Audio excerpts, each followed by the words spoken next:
जो टैरिफ इन्होंने अनाउंस किए थे 2 तारीख को, वो सारा तो अब रोल बैक हो गया है, या रोल बैक तो नहीं, चलिए पॉज हुआ है 90 दिन के लिए, क्योंकि एलन मस्क तो उनके खास मित्र रहे ही हैं और उनके बहुत हितैषी भी रहे हैं। उनको बहुत $300 मिलियन की मदद करी थी इलेक्शन होने में, और उससे अमेरिका को नुकसान होता है, और इस वजह से अमेरिका में मैन्युफैक्चरिंग चली गई है यहाँ से। इस समय हम पूरे वॉर पे भारत अपने लोग ऐसी जगह देख रहा है जिससे उसका सीधा फायदा हो। नेगोशिएशन अमेरिका के साथ तो ठीक है, वो चल रहे हैं जी। सिर्फ इंडस्ट्री से ना बात की जाए और अर्थशास्त्रियों से बात की जाए और पॉलिटिकल पार्टीज को भी इन्वॉल्व किया जाए, क्योंकि उससे टेस्ला को भी ड्यूटी और घटाइए, टेस्ला पे आपने चलिए ठीक है ड्यूटी घटा दी मगर और घटाइए वगैरह वगैरह। तो इसमें अमेरिकी और विदेशी कंपनियों का निवेश कम हो रहा है, वैसे भी कम हो रहा है और कम होता, क्योंकि ये कंपनियां वहां इसलिए निवेश करती हैं कि चीन से वो फिर अमेरिका और बाकी देशों को निर्यात कर सके। लगभग 1.25 करोड़ लोगों को गैर कृषि क्षेत्र में नया रोजगार पैदा करने के लिए हमको बहुत विस्तृत ढंग से और बहुत गहराई से सोचना पड़ेगा। अगर नहीं ये होगा तो हम विकसित देश नहीं बन सकते। और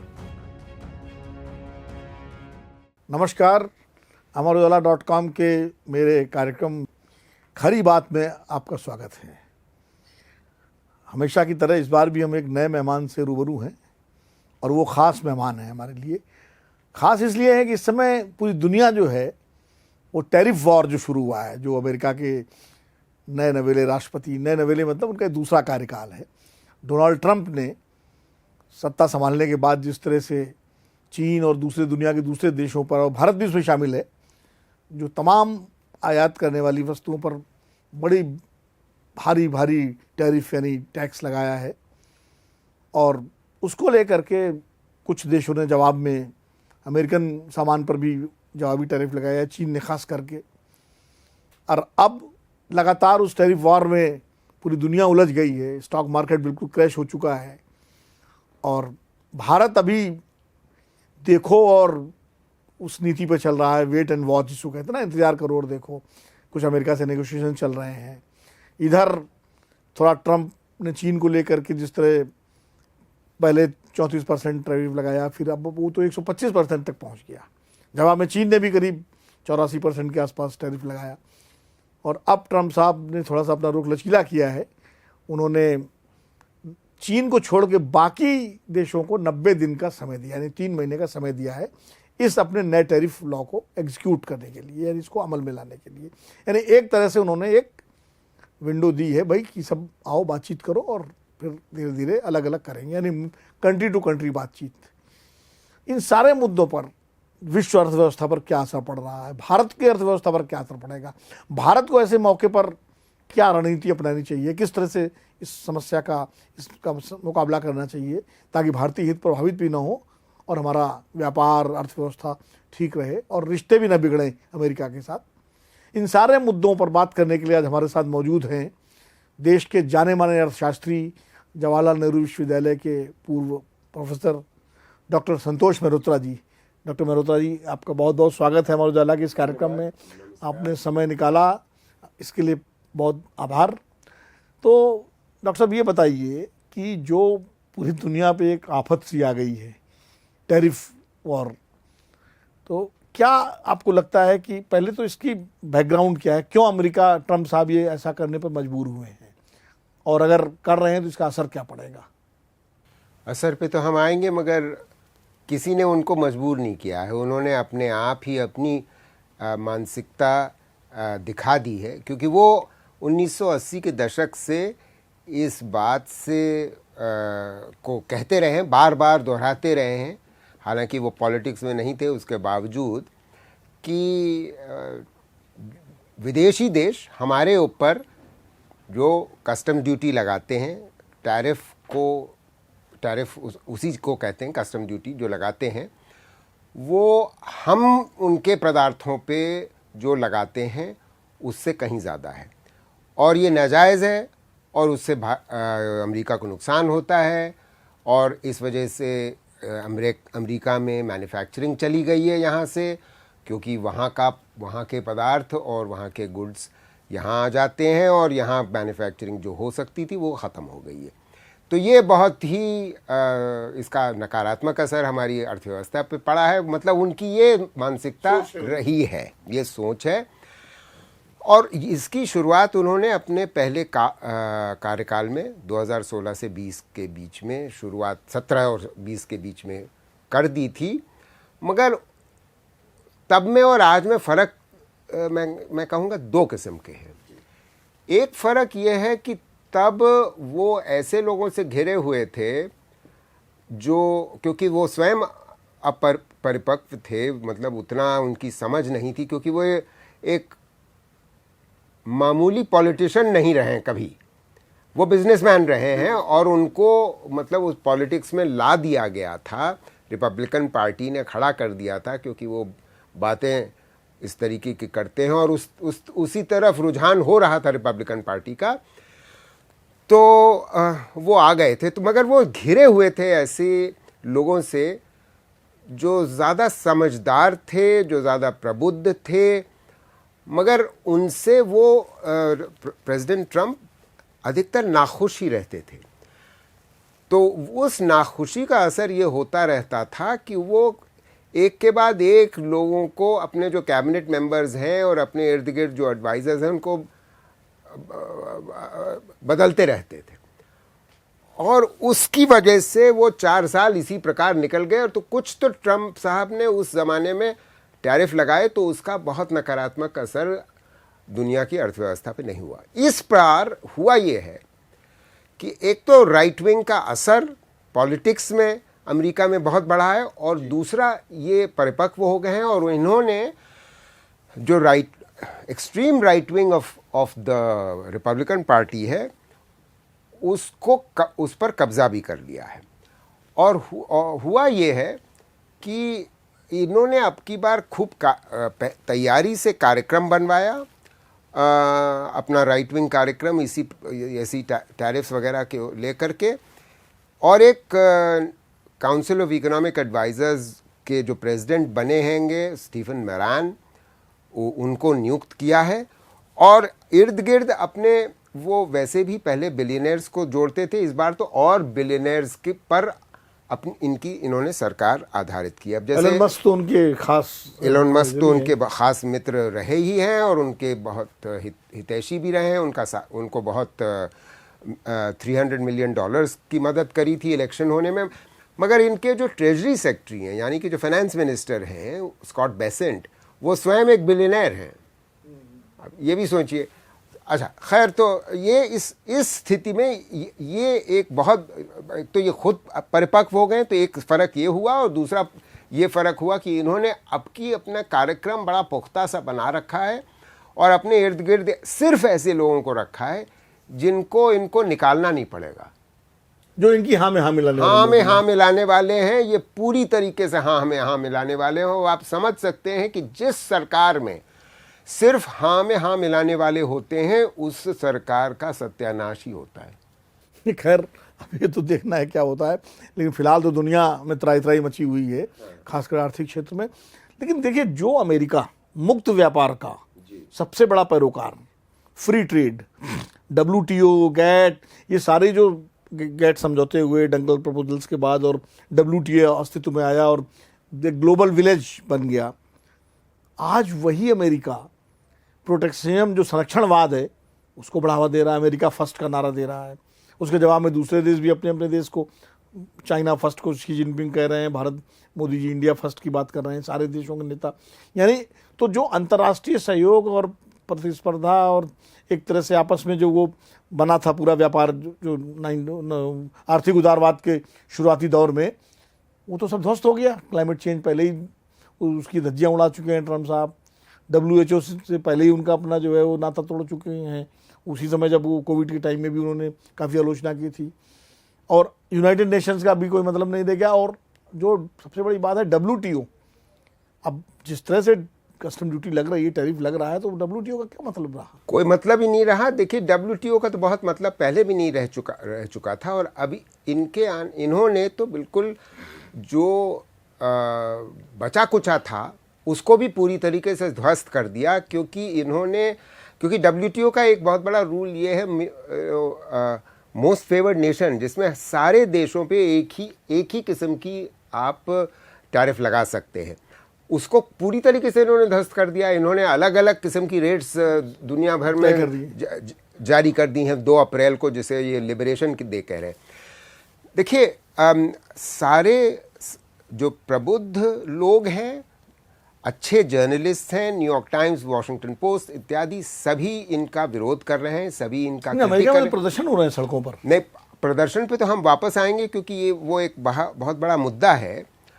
क्योंकि अगर इन्होंने थोड़ी सी अपनी राह अभी बदली है, जैसा आपने कहा कि 90 दिन का पॉज किया है, रोका है काम को, उसका एक कारण वो पॉलिटिकल ही है, उस पर हम वापस आएंगे। मगर पहले थोड़ा सा ये चर्चा कर लेते हैं कि इनकी सोच क्या है, ये क्या सोच कर के इस तरीके का बेहुदा काम कर रहे हैं। क्योंकि कोई अच्छा अर्थशास्त्री इसका हितैषी, इसका समर्थक नहीं होगा।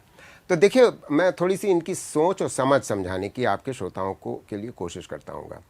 बात यह है, ये सोचते हैं कि अगर हम टैरिफ लगाते हैं तो इन्हें मालूम है कि उससे महंगाई दर बढ़ेगी अमेरिका में, मगर इससे फ़र्क ये पड़ेगा कि क्योंकि अमेरिका टैरिफ जो भी लगाता है, कस्टम ड्यूटी जो भी लगाता है, वो उसकी दर, अमेरिका की दर कम है और इन्होंने जो अब बढ़ाई है वो और देश जो हमारे यहाँ बेचते हैं, इनकी दिक्कत उसकी वजह से, क्योंकि वो जो बेचते हैं उनको ट्रम्प साहब को दिक्कत इस बात की है कि हम खरीद तो बहुत रहे हैं मगर उनका फ़ायदा कर रहे हैं, हम उन देशों का फ़ायदा हम क्यों करें, क्योंकि वो हमारा करंट अकाउंट डेफिसिट रहता है, हम आयात ज़्यादा करते हैं, निर्यात कम कर पाते हैं, और तो बैलेंस ऑफ ट्रेड जो है वो बैलेंस ऑफ ट्रेड हमारे विरुद्ध हो जाता है। ये इनकी मतलब बड़ी सोच बहुत बचकाना सोच है, क्योंकि इस तरीके से ट्रेड के बारे में कभी किसी ने नहीं सोचा पिछले 50-60-100 साल में। और हर कोई भी अर्थशास्त्री ऐसा जो प्रबुद्ध अर्थशास्त्री है, समझदार है, वो कभी इस तरीके से नहीं सोचता, क्योंकि आपको हर देश के संग बैलेंस ऑफ ट्रेड नहीं हो सकता। बैलेंस ऑफ ट्रेड आपको ये देखना होता है कि सारे देशों के संग जो आप जो आयात करते हैं और जिनके यहाँ निर्यात करते हैं, उसमें बैलेंस थोड़ा बहुत होना चाहिए। और उसमें बैलेंस इनके यहाँ इनको फाइनेंस करना, बैलेंस जो इनका करंट अकाउंट डेफिसिट है, डेफिसिट तो है ही है क्योंकि आयातित ज़्यादा करते हैं और निर्यात कम करते हैं, तो ये जो डेफिसिट है इसको पूरा करना आसान क्यों है, ये आपके श्रोताओं को समझना आवश्यक है। हमारे लिए बड़ा मुश्किल होता है क्योंकि हमको कौड़ी का हिसाब करना पड़ता है, रखना पड़ता है कि हम किस प्रकार से ये जो अगर फ़र्क आएगा, करंट अकाउंट हमारा डेफिसिट होगा, तो हम उसको पूरा कैसे करेंगे, उसको हमको कैपिटल अकाउंट में बाहर से पूंजी लानी होगी, तब उसको पूरा कर सकते हैं। इनका ये है, और ये एकमात्र ऐसा देश है जहां पर ये संभव है, दुनिया में और कोई देश नहीं है जिसका ये बड़ा फ़ायदा उठाए हैं और जिसकी वजह से दुनिया भर में इनका वर्चस्व है, क्योंकि यूएस डॉलर एक रिजर्व करेंसी है और यूनिट ऑफ अकाउंट भी है। तो होता यह है कि अगर चीन, भारत, कोई भी देश एक करंट अकाउंट सरप्लस मेंटेन करता है, इनको निर्यात ज़्यादा करता है आयात करने से की तुलना में, तो उसको जो डॉलर्स मिलते हैं वो उसका होता क्या है, वो वापस यहीं अमेरिका आते हैं। अमेरिका में उनको ट्रेजरी बॉन्ड्स खरीदते हैं, तो उनके यहाँ पैसा आता जाता है, वो भरपाई होती जाती है। ठीक है, अब आप इसकी प्रक्रिया समझिए कि ऐसा हो क्यों रहा है कि पिछले 40-50 साल से अमेरिका एक करंट अकाउंट डेफिसिट में के चक्कर में फंस गया है। फंसा इस वजह से है कि एक तो अमेरिका की सरकार स्वयं खर्च ज़्यादा करती है और आमदनी कम होती है उसकी, तो उसका एक फिस्कल डेफिसिट बना ही रहता है। उसको कोई दिक्कत इस वजह से तो वो उसका एक असर ये होता है कि सरकार भी आयात बहुत करती है, और इसके अतिरिक्त आम आदमी जो है, जो कंज्यूमर है, अमेरिकी कंज्यूमर, वो आदतन सेव कम करता है, वो क्रेडिट पे चीज़ें खरीदता है, और उसका असर ये होता है कि उसकी भी डिमांड बहुत है। अब इन दोनों चीजों का एक्सेस डिमांड की वजह से, डोमेस्टिक लो सेविंग्स और एक्सेस डिमांड की वजह से इंपोर्ट्स भी बढ़ जाते हैं। ठीक है, तो आपका करंट अकाउंट डेफिसिट तो होना ही होना, इसमें कोई दो राय है ही नहीं। ठीक है, और इसकी भरपाई दो तरीके से हो सकती है, या फिर विदेशी पैसा डॉलर आपके पास वापस आए और ट्रेजरी बॉन्ड में लगे, या अगर वो भी नहीं होता तो अमेरिका हमेशा डॉलर जारी कर सकता है, हाँ, छाप सकता है। ठीक है, जो करता है, जब जरूरत पड़ती है, जब जरूरत पड़ती है वो कर भी लेता है। ये सुविधा किसी और देश के पास नहीं है। अब ये इनकी स्वयं की स्थिति है और इसका खमियाजा ये दुनिया भर पे भुगतवा रहे हैं, क्योंकि ये कह रहे हैं कि देखिए ये आप जो हम पे इतना ज़्यादा निर्यात करते हैं, ये हमारी गलती नहीं है, ये आपकी प्रॉब्लम है, इसको हमको सुलझाना हैगा। हम इसको एक एक देश के संग बात करके सुलझाएंगे। इससे ज़्यादा बेवकूफ़ी की बात मतलब एक तरह से पूरी थानेदारी जो है, आप बजा फरमा रहे हैं। अच्छा, इसमें देखिए और भी चीज़ें जुड़ी हुई हैं। ये नहीं समझ रहे हैं, और हमको ये सब समझना बहुत ज़रूरी है, और ये ब्रिक्स के देश ये बात समझ गए हैं कि इसी कारणवश डॉलर दुनिया भर में इस्तेमाल होता है। पेट्रोलियम जो भी देश खरीदते हैं वो डॉलर में खरीदते हैं, तो यानी कि एक यूनिट ऑफ अकाउंट बन गया है, मीन्स ऑफ पेमेंट भी बना हुआ है। अब इससे अमेरिका का वर्चस्व बना हुआ है दुनिया भर में, एक फाइनेंशियल वर्चस्व है ना।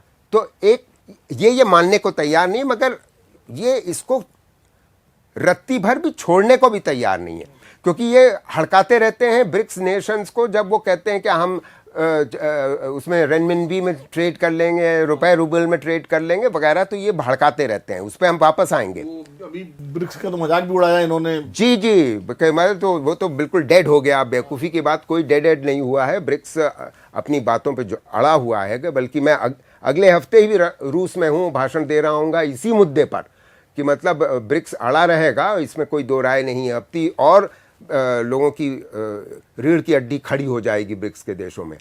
तो एनीवे, वापस आते हैं। एक तो दूसरा इसका आयाम ये है, देखिए विनोद जी, तीसरा आयाम ये है, वो ये कह रहे हैं दुनिया भर को इस तरीके की हरकत करके, टैरिफ बढ़ा करके।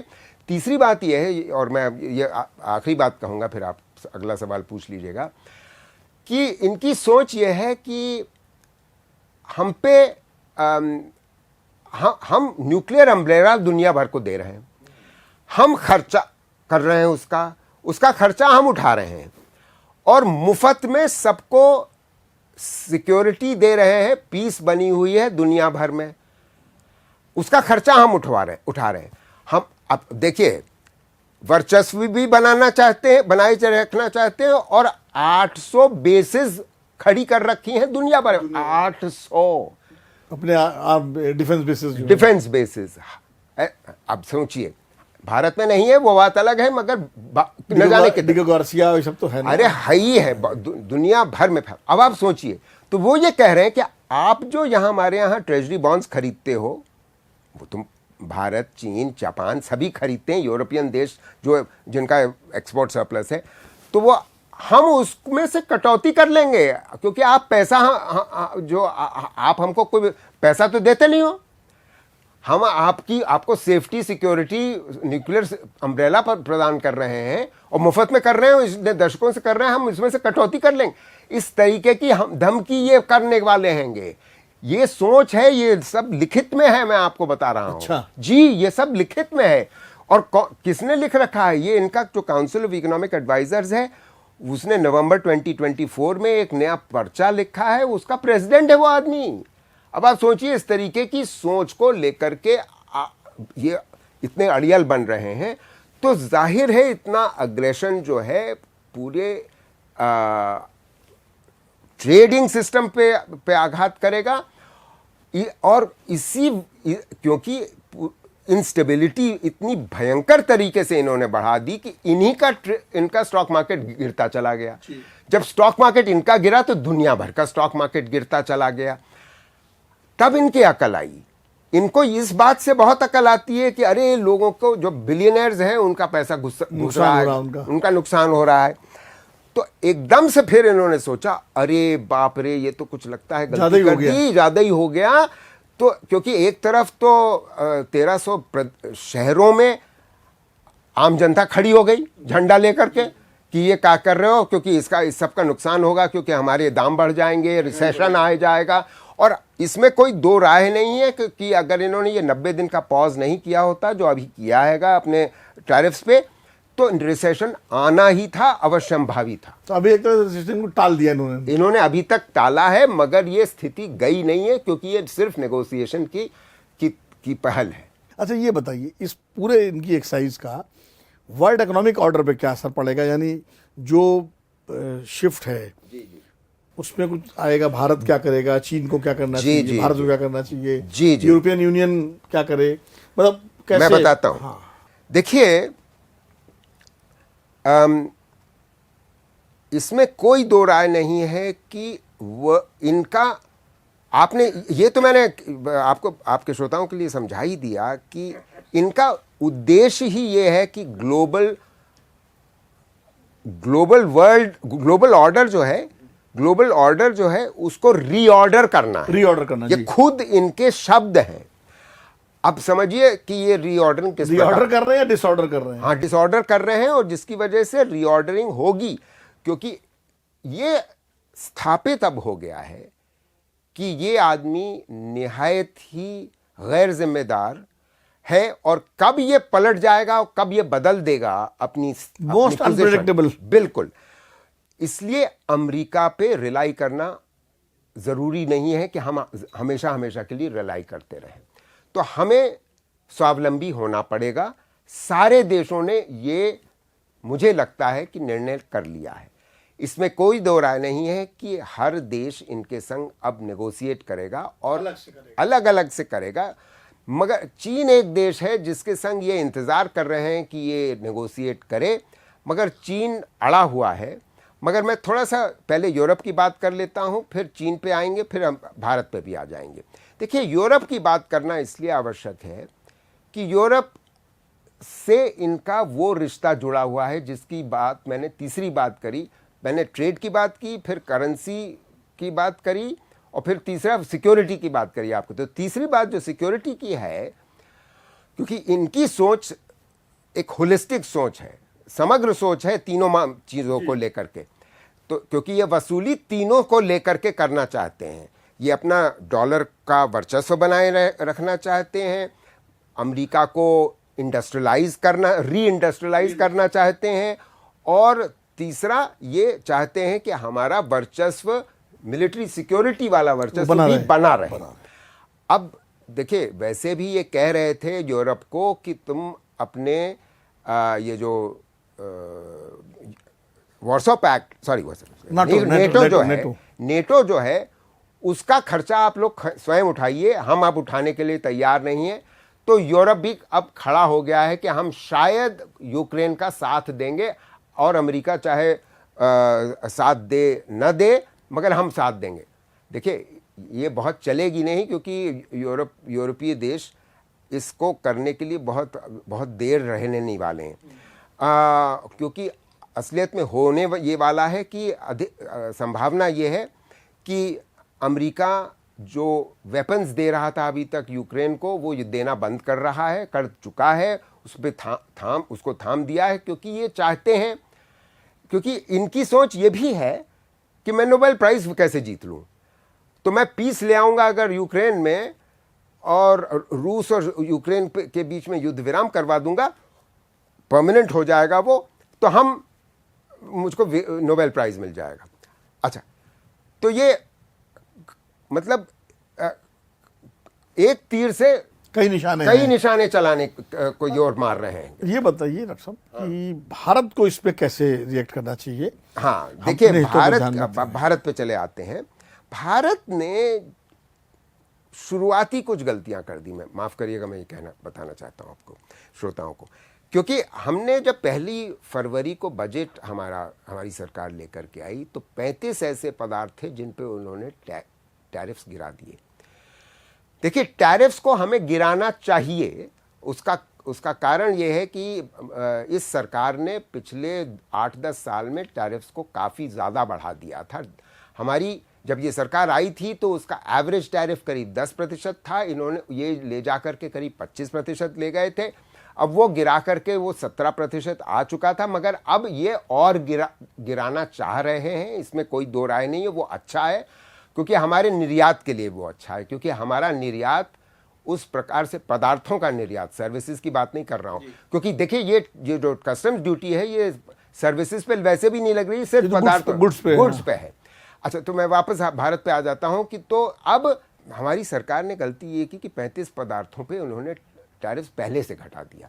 ये करना नहीं चाहिए था, क्योंकि हमें मालूम था कि ये आगे चलते चलते ये खूब हमारे के ऊपर टैरिफ लगाएंगे, क्योंकि ये इस प्रकार की धमकियां निरंतर दे रहे थे।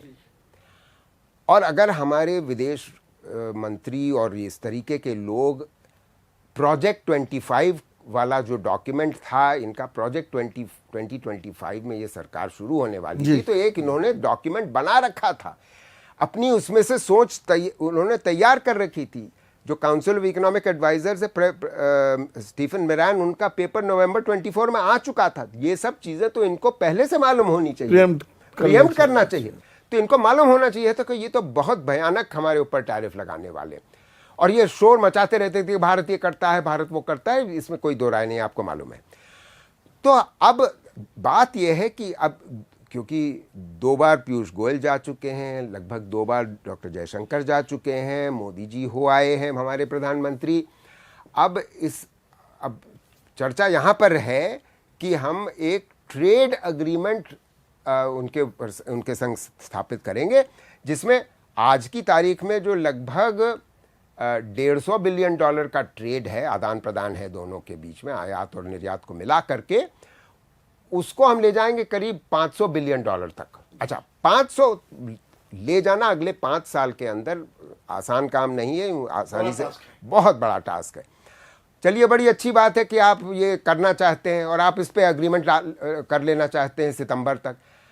इसके लिए जो अब नेगोशिएशन होगा वो चलना शुरू हो चुका है। अब उसमें क्या होगा, थोड़ा सा उस पर खुलासा नहीं हो रहा है।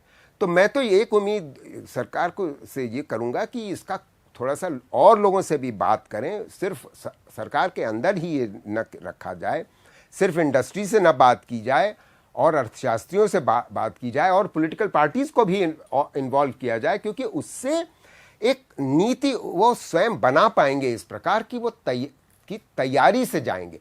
क्योंकि इस आदमी के संग, मतलब मैं ट्रंप की बात कर रहा हूं, अगर आप रीढ़ की हड्डी मजबूत न रखेंगे तो ये आपके ऊपर हावी हो जाएगा। इसमें कोई दो राय नहीं है कि ऐसा नहीं होना चाहिए कि ये हमारे ऊपर इतना हावी हो जाए कि हमें आपको स्टारलिंक भी लेना पड़ेगा, और आपको टेस्ला को भी ड्यूटी और घटाइए, टेस्ला पे आपने चलिए ठीक है ड्यूटी घटा दिए, मगर और घटाइए, वरना वगैरह वगैरह। तो इसमें गिव एंड, देखिए ट्रेड जब डिस्कशन होता है तो गिव एंड टेक तो चलता है, मगर गिव एंड टेक की का स्पेस बनाए रखना, उसकी जगह बनाए रखना नेगोशिएशन में ये बहुत ज़रूरी है। तो अब देखिए जैसे जैसे नेगोशिएशन चलेगा उसमें हम और चर्चा करेंगे। तो इस समय हम पूरे वॉर में भारत अपने लोगों को ऐसी जगह देख रहा है जिससे उसका सीधा फायदा हो। नेगोशिएशन अमेरिका के साथ तो ठीक है, वो चल रहे हैं जी, लेकिन जब जो रीऑर्डर हो रहा है, हाँ, इससे भारत के लिए कोई सकारात्मक संभावना बनती है? संभावना बहुत ज़्यादा बनने की इसलिए मुझे उम्मीद नहीं है। मैं पहले बताता हूं कि क्यों उम्मीद बन सकती है। कुछ लोग कह रहे हैं, देखिए जो टैरिफ इन्होंने अनाउंस किए थे 2 तारीख को, वो सारा तो अब रोल बैक हो गया है, या रोल बैक तो नहीं, चलिए पॉज हुआ है 90 दिन के लिए, क्योंकि 90 दिन में ये सारे देशों के संग एक के बाद एक नेगोशिएशन करेंगे। मगर पॉइंट ये है कि हमारे ऊपर जो टैरिफ लगाया था वो वियतनाम और चीन, जो हमारे काफ़ी बड़े कंपेटिटर्स हैं यूएस मार्केट में, हमारे पर कम था, उनके ऊपर ज़्यादा था। तो ये संभावना बन रही थी कि कुछ टेक्सटाइल्स, कुछ दवाएं, कुछ फ़ोन्स हम वहाँ पर ज़्यादा भेज सकें, क्योंकि इन्हीं पदार्थों पे, इन देशों पे हमारे जो प्रतिस्पर्धी हैं उन पे ज़्यादा टैक्स। अब सवाल ये बनेगा कि हम तब कर पाते अगर हमारे यहाँ स्पेयर कैपेसिटी होती, सरप्लस प्रोडक्शन कैपेसिटी होती। और हम ये बात सही है कि मतलब टैरिफ से हमको थोड़ा सा फ़ायदा होता, मगर अगर सरप्लस कैपेसिटी नहीं है और हमारी प्रोडक्टिविटी वैसे ही कोई बहुत अच्छी नहीं है, तो हमारी कॉस्ट को देखते हुए हम वहाँ पदार्थ पहुँचा पाते या नहीं पहुँचा पाते, ये देखना पड़ता है। हम पहले से ये नहीं कह सकते कि हमारे लिए फ़ायदा होगा ही। इतना ज़रूर फ़ायदा होने की संभावना है। देखिए, ये असर होगा। दिस इज़ जिसे हम अर्थशास्त्री सेकेंड ऑर्डर इफेक्ट करते हैं। वो सेकेंड ऑर्डर इफेक्ट ये होता कि क्योंकि चीन में कंपनियों का निवेश, अमेरिकी और विदेशी कंपनियों का निवेश कम हो रहा है, वैसे भी कम हो रहा है और कम होता, क्योंकि ये कंपनियां वहाँ इसलिए निवेश करती हैं कि चीन से वो फिर अमेरिका और बाकी देशों को निर्यात कर सकें। कुछ ऐसी भी कंपनियां हैं जो वियतनाम में लोकेट करती हैं, मगर चीन से इंपोर्ट करके उन पदार्थों को बनाती हैं वियतनाम में, फिर अमेरिका को एक्सपोर्ट करती हैं। अब क्योंकि दोनों देशों पे, चीन और वियतनाम दोनों पे टैक्स ज़्यादा था, कस्टम ड्यूटी ज़्यादा थी, हमारे लिए एक संभावना बन रही थी कि वो इन्वेस्टमेंट हमारे देश में आए। अब वो तो देखना पड़ता ना कि वो आता नहीं आता, क्योंकि वो और देश भी जा रहा है, वो मेक्सिको भी जाता, वो और आसपास के उनके जो देश हैं वहाँ भी जाता। तो एक तो ये मुद्दा है। एक और मुद्दा, फिर आप अपना अगला सवाल करिएगा, कि ये मुद्दा भी है। देखिए, अगर चीन के ऊपर इतना ड्यूटी बढ़ गई है, और इसमें चीन पे तो ड्यूटी बढ़ी हुई है, इन्होंने पॉज भी किया है, मगर चीन के संग कोई पॉज नहीं है। तो अब आप चीन का रवैया देखिएगा। चीन का रवैया अभी भी बहुत अग्रेसिव बना हुआ है, बहुत आक्रामक है अमेरिका के। तो चीन क्या करेगा अगर चीन के जो निर्यात है, और क्योंकि 14% चीन का निर्यात, टोटल जो डिपेंडेंस है अमेरिका की चीन पर, वो पहले करीब 19% थी उनका टोटल इंपोर्ट्स चीन का, वो 19 से 14 हो गई, कम हो गई। मतलब चीन ने अपना एक्सपोर्ट वहाँ घटाया है। तो अब चीन ये भी तो सोचेगा कि हम और देश में कहाँ और बेच सकें, तो उसका असर होगा दुनिया भर पे, नए बाजार तलाशेगा, हमारे यहाँ उसका असर होगा। ये हालांकि अमेरिका ये कह रहा है दुनिया भर को, देखो आप अपने यहाँ बेचो या दुनिया भर में बेचो, मगर हमारे यहाँ इस तरीके से नहीं बेच सकते। तो ये हमको, देखिए, अब मैं भारत पे वापस आ जाता हूँ। हमको एक सबक ये सीखना चाहिए कि हमारे जो निर्यातक हैं उनको भारत में मार्केट बढ़ाने की सोच को बढ़ाना पड़ेगा। बहुत ज़रूरी है, क्योंकि मार्केट, हमारा देश का इतना इनइक्वालिटी बढ़ गई है, इतनी विषमताएं हमारे देश में बढ़ गई कि मार्केट बढ़ाना बहुत ज़रूरी हो गया है। इसके बारे में भारत सरकार को सोचना हो कि डिमांड कैसे बढ़े, जॉब्स कैसे बढ़े। हमारे निर्यातक तो ज़्यादातर निर्भर थे अब तक अमेरिका और पश्चिमी देशों पर ही, जी वही माल बेचते थे। जी बिल्कुल, आप ठीक कह रहे हैं। तो ये अब उनको सोचना पड़ेगा, जी बिल्कुल, कि नए बाजार तलाशें और भारत के भीतर अगर बेचेंगे और उनको रीडायरेक्ट करेंगे तो भारत का फ़ायदा होगा, भारत के कंज्यूमर का फ़ायदा होगा, आम आदमी का फ़ायदा होगा। यही बेहतर है। जी नहीं तो कुल मिलाकर के अब जो रीऑर्डर कर रहे हैं ट्रम्प साहब जी, अब उस रीऑर्डर में वही सागर मंथन जैसी स्थिति है। हाँ, विष भी निकलेगा, अमृत भी निकलेगा। हाँ, देखिए, अभी तो विष ही निकल रहा है। अभी संभावनाएं विष के ही निकलने की हैं, क्योंकि अभी तक वो चिंताएं बनी रहेंगी। वो जो अनसर्टेनिटीज़ है जिसे कहते हैं, अनसर्टेनिटी बनी रहेगी कि ये आखिर ये 90 दिन के बाद करेंगे क्या, क्योंकि बहुत बड़ी संभावना ये है कि इन्होंने अभी तत्वथम्मो सिर्फ इसी वजह से करी है क्योंकि इनका स्टॉक मार्केट इस बुरी तरीके से गिर रहा है, और इनके जो बिलियनर बैकर्स हैं, सपोर्टर्स हैं, उन्होंने ही कहा होगा कि देखो हमारा कितना स्टॉक मार्केट में नुकसान। अब जैसे ये स्टॉक मार्केट तो भारत का लगातार गिर रहा, पहले भी गिर रहा था। हाँ, इस टैरिफ ट्रेड्स, हाँ, उसी का मतलब वहाँ दुनिया भर में गिर रहा था, हमारा भी गिर रहा था। और अब और तेजी से गिरा जी। तो इसके उभरने की कुछ संभावना है भविष्य में? देखिए, क्योंकि अब अमेरिका का मार्केट बाउंस बैक आज किया है, तो सुधरा इस है। पॉज की वजह से 90 दिन की जो थाम दिया है इन्होंने अपने टैरिफ्स को, उसकी वजह से बढ़ेगा ही।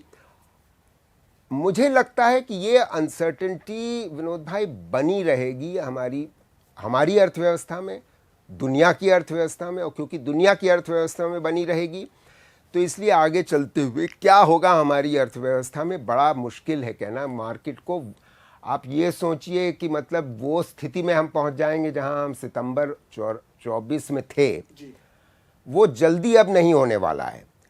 अभी तक, इससे पहले जब तक ट्रंप ने ये मतलब कहर नहीं ढाया था, तब तक ये उम्मीद थी मार्केट वॉचर्स की कि इस साल के अंत तक हम वहां पहुंच जाएंगे जहां हम सितंबर 24 में थे, जब गिरना शुरू हुआ था जी।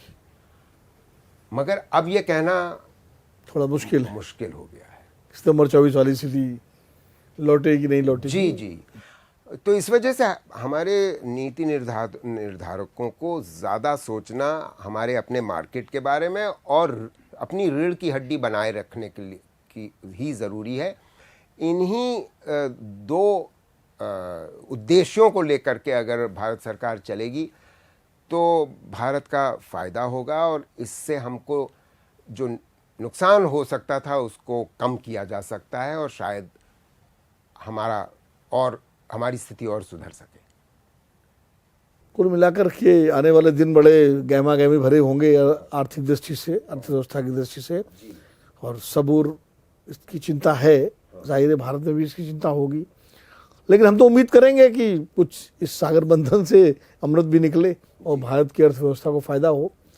बाकी अभी चीन के राष्ट्रपति ने भी भारत के साथ कुछ दोस्ती और सहयोग बढ़ाने की इच्छा जाहिर की है।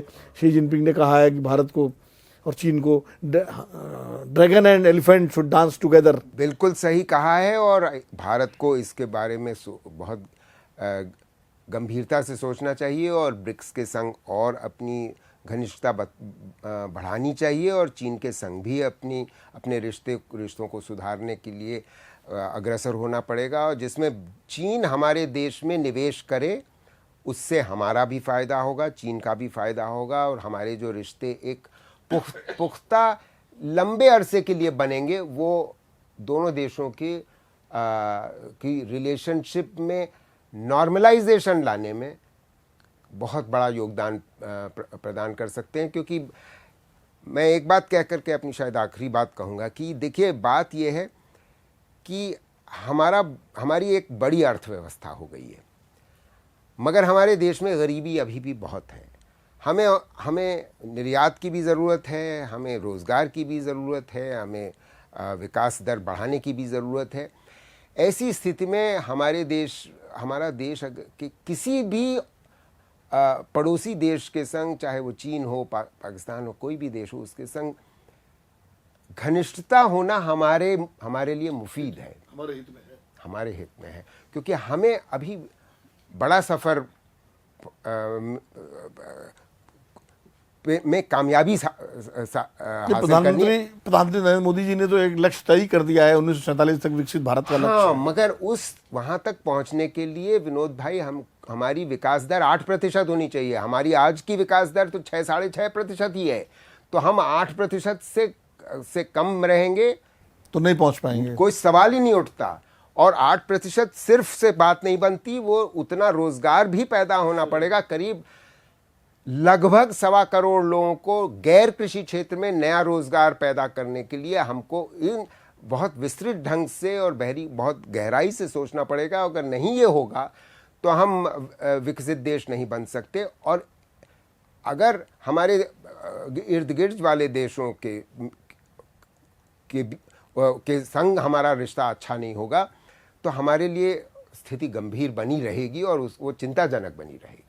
आपने नॉन एग्रीकल्चर सेक्टर की बात की, तो अगर हम कृषि क्षेत्र की बात करें तो कृषि क्षेत्र में एमएसपी की मांग जो है जी, वो बहुत लंबे समय से चली। अभी तो पंजाब के किसानों का बड़ा धरना अनशन भी चला।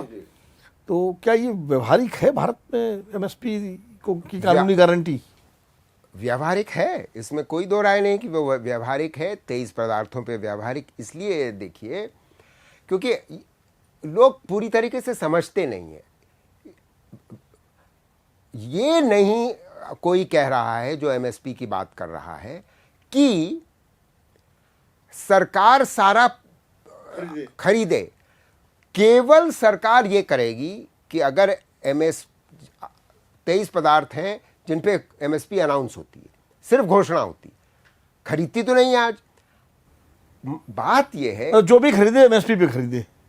हाँ, मगर देखिए मैं ये कह रहा हूं कि धान पे और गेहूं पे तो खरीदती रहेगी, मगर और पदार्थों पे वो सिर्फ तब खरीदे जब एमएसपी के दाम से ओपन मार्केट में दाम गिरे।